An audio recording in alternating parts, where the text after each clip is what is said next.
ఓం నమ శివాయ. శ్రీ లలితా సహస్రనామ స్తోత్ర పారాయణలో భాగంగా ఈరోజు 68వ శ్లోకం. ఈ శ్లోకాన్ని చివరి వరకు వినండి. శృతి సీమంత సింధూరీ కృత పాదాబ్జధూళికా సకలాగమ సందోహ శుక్తి సంపుట మౌక్తికా. శ్లోకం యొక్క అర్థం: శృతులు అంటే వేదాలు, సీమంత అంటే కల్పనలో మధ్యరేఖ, వేదాల నడుమ ఉన్నటువంటి విభజన రేఖ, సింధూరీకృత అంటే సింధూరంతో అలంకరించబడినది, పవిత్రమైనటువంటిది, పాదాబ్జ ధూళిక ఆమె పద్మ పాదాల యొక్క ధూళి అంటే దేవి పాదధూళి అన్నట్టు, సకలాగమ సందోహ అంటే అన్ని ఆగమ శాస్త్రాల సమూహం, శైవ శాక్త వైష్ణవ గణపత్య కౌమార పాశుపత ఆగమాలు ఇవన్నీ శాస్త్రాల సమూహం.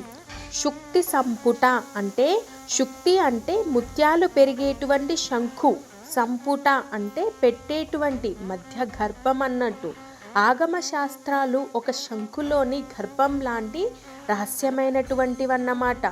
మౌక్తిక అంటే దుర్లభమైనటువంటి అత్యంత విలువైనటువంటి మాణిక్యం అంటే ముత్యం. మౌక్తిక అంటే ముక్త్యం అని అర్థం.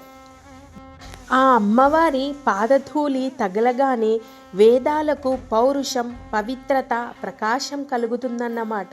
ఆగమ శాస్త్రాల లోతుల్లో దాగి ఉన్నటువంటి రహస్య ముత్యం అదే ఆమె యొక్క స్వరూపం. జ్ఞానానికి మూలం, వేదాలకు ప్రాణం, ఆగమాలకు ఆకర్షణ అన్నీ ఆమె నుంచే.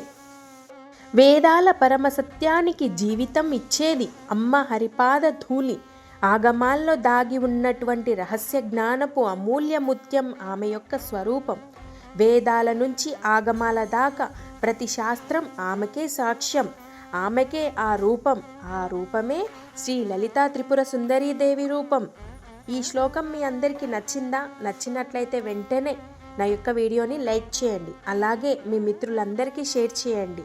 మరిన్ని శ్రీ లలితా సహస్రనామ స్తోత్రంలోని ప్రతి శ్లోకం యొక్క అర్థం తెలుసుకోవడానికి, అలాగే ఆధ్యాత్మిక రహస్యాల కోసం నా యొక్క ఛానల్ని సబ్స్క్రైబ్ చేసుకోండి.